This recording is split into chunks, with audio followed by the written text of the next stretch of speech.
例えばみんな聞いたことあるかな、こういうですね。でこのもう最初から例えばそうですね、一種これは間違った和音とも言えるんですよね。こ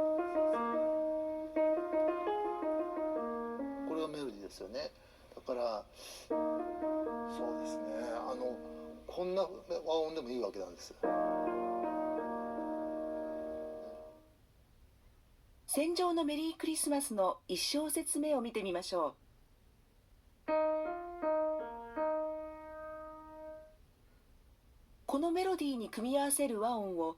伝統的な西洋音楽の規則にのっとった場合の例として坂本さんが弾いたのがこちらです。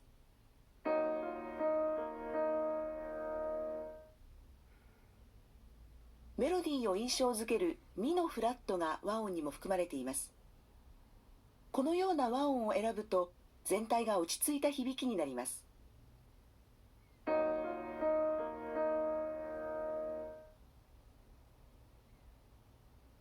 一方、実際の曲で使われている和音はこのようになっています。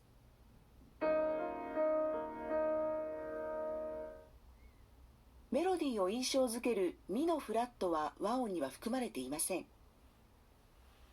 なぜ坂本さんはこれらの音を選んだのでしょうか。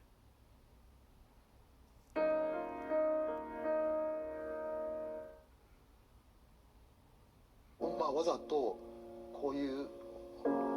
和音の上にこう来てるわけですね。それが一緒に響くとこういう音になります。これはさっき言った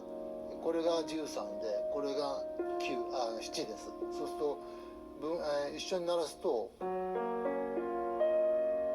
ういう音になります。その響きをわざと使ってるわけですね。この和音の最も低い音ソのフラットに対してメロディーを印象づけるミのフラットは13度の音です。さらにメロディーの中のもう一つの音ファはソのフラットに対して14度の音ですが、これは7度の音の1オクターブ上なので7度とみなされます。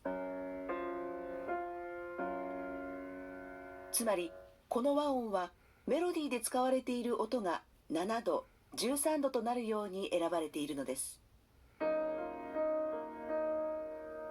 続いて2小節目を見てみましょう。で次の音はなりますけども、これはさっき言ったこれが9番目の9の和音です。でその上にで実はこの音がですね9、11、13また出てきました13音です。だからこういう響きが全体としてはすると。2小節目でも和音の最も低い音ラのフラットに対して右手のメロディーの中のファが13度の関係になっています。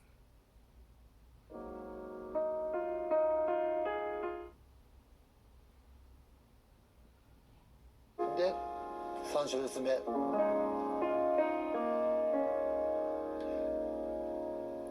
これは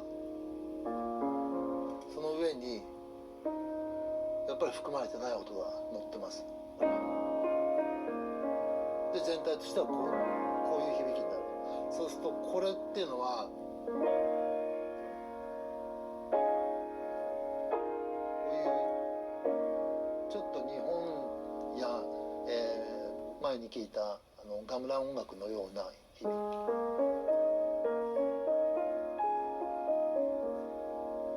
響き。と、共通性があるということで少しこう東洋的なアジア的な響きになる。だけどその下には割とはっきりそのヨーロッパ的な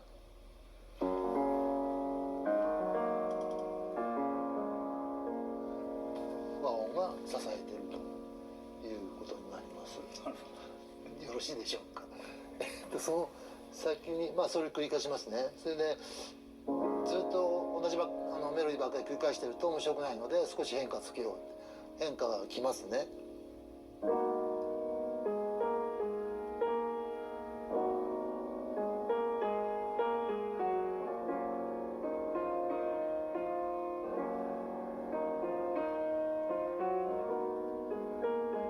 最初のこれ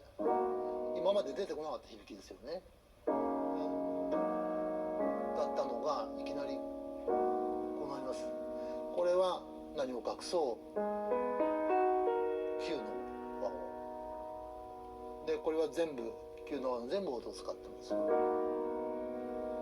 だからその手前までは割と抜いてたのがここで初めて全部使っちゃうというところで少し変化がきます。でこっちも同じく9和の和音、また9の和音、さあここで変化がまたきます。こ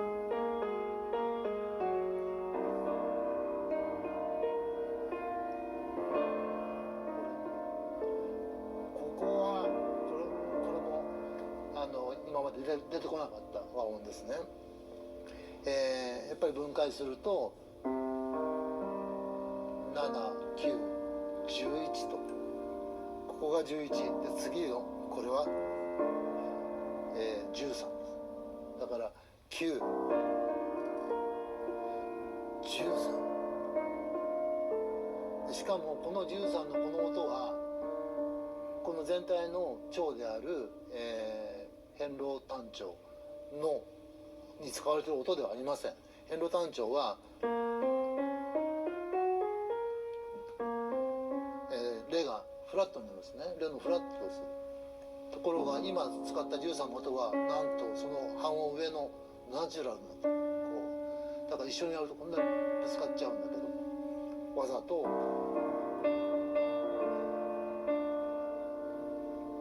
また戻りますというような変化をつけるということでいかがでしょう、よろしいでしょうか。結構でございますだから直接的にドビュッシーのこの部分とかラベルのこの部分というわけではありませんけども、アメリカのジャズのピアニストのビル・エヴァンスが影響を受けたのと、似たような感じで、僕も全体として彼らが追求したその和音の面白さ、和音の豊かさ、そのパレットを増やしたのを、僕も受け継いで影響を受けてこういう曲を作ってるということです。それで最終的にそのドミソとソシレっていう風なね、そういうがっちりした枠をもっと自由に、ある種フレキシブルにで浮遊するようにしていったっていう流れはありますね。ごめん、それはまた大事なところで、変ロ単調の曲なのですが、本来であれば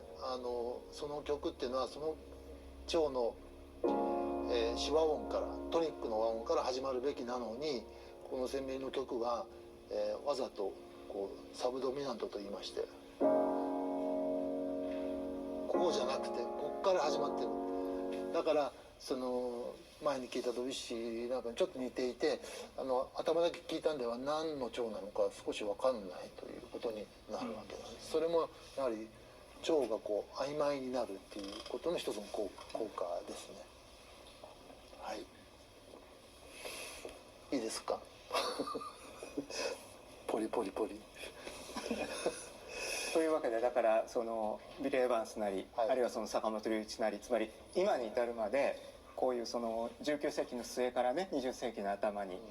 フランスでドビュッシーとかサティとかラベルみたいな人が今までの硬いがっちりした構築の枠を外してちょっと自由に音楽をやってみようと。そうするとすごく浮遊する豊かな和音が出てきたりで、場合によってはもうその音楽の外にあると思われてたようなノイズとかも音として面白かったり、そういうのが開けてきた、その大きい影響のもとにあるっていうのかな、延長上にあるとも言えるんじゃないですかね。なるほど。